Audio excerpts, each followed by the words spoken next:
রুমে বসে বসে অনেকটা বোর ফিল হচ্ছিল আর ফ্রাইড টাইপের কিছু একটা খেতে ইচ্ছে করছিল, তাই দেরি না করে চটপট বানিয়ে ফেললাম চিকেন চপ আর চিকেন ফিঙ্গার।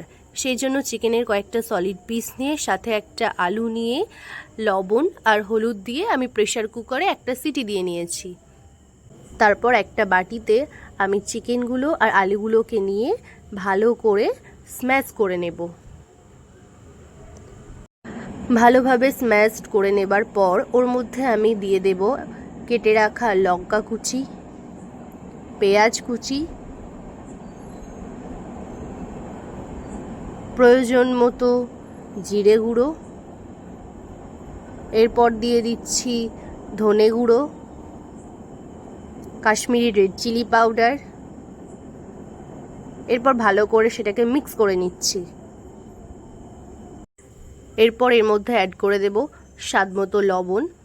তারপর ভালো করে মিক্স করে তার মধ্যে দিয়ে দেব আদা রসুনের পেস্ট, যেটা আমি আগেই মিক্সিতে করে রেখেছিলাম। এরপর দিয়ে দেব হলুদ গুঁড়ো।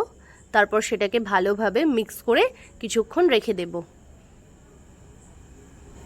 আমি যেহেতু চিকেন চপ বানাবো সেই জন্য নিজের মতো করে একটা শেপ দিয়ে বানিয়ে নিচ্ছি। তো এক এক করে আমি যতগুলো সম্ভব ততগুলো চিকেন চপের শেপে বানিয়ে নিলাম। এভাবে পুরো একটা প্লেট আমি কমপ্লিট করে ফেলেছি। এরপর আমি চিকেন ফিঙ্গার বানানোর জন্য কয়েকটা রেডি করে নেব। তোমরা চাইলে এর থেকে সরু বা মোটা করতে পারো, ডিপেন্ড অন ইয়োর চয়েস। তো এরপর রেডি করার পালা ব্যাটারটা। একটা বাটিতে একটা ডিম নিয়ে নিয়েছি, সাথে দিয়ে দেব একটু লবণ। তোমরা চাইলে এর মধ্যে গোলমরিচ গুঁড়ো অ্যাড করতে পারো, এতে টেস্টটা আরও বেটার হয়, কিন্তু আমি গোলমরিচ গুঁড়োটা এখানে দিইনি। এরপর রেডি করে রাখা চপ আর ফিঙ্গারগুলোকে আমি ব্যাটারটাতে ডোবাবো, তারপরে বিস্কিটের গুঁড়োতে ডোবাবো, তারপরে আবার ব্যাটারটাতে ডোবাবো, আবার বিস্কিটের গুঁড়ো, মানে টোটাল দুবার এটা করতে হবে। এইভাবে আমি পুরো প্লেটটা রেডি করে নেব।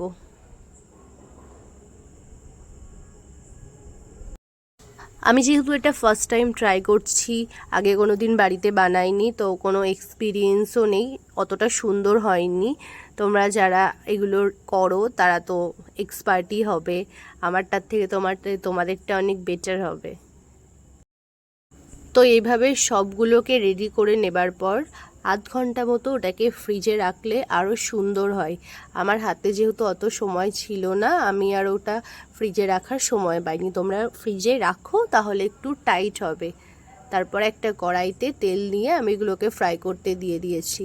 প্রথমে চিকেন চপগুলো ফ্রাই করে নেব, তারপরে চিকেন ফিঙ্গারগুলোকে ফ্রাই করব।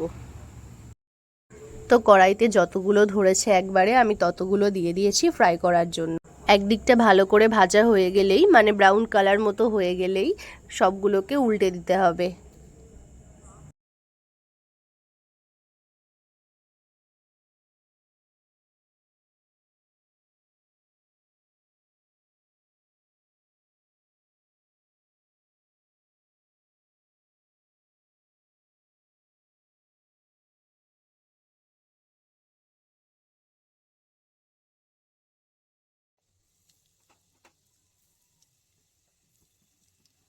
এরপর কড়াইতে চিকেন ফিঙ্গারগুলোও দিয়ে দিয়েছি ফ্রাই করার জন্য।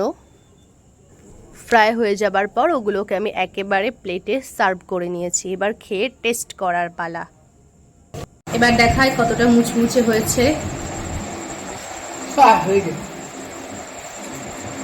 এই যে ভিতরটা, ওটাকে একটু সস দিয়ে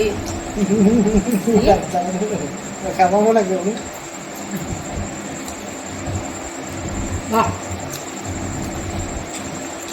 এবার চিকেন ফিঙ্গারটা দেখা যাক।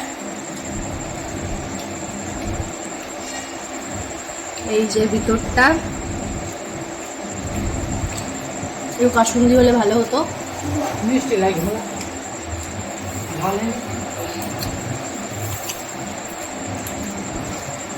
সুন্দর হয়েছে। কেমন হয়েছে বলো? দেখো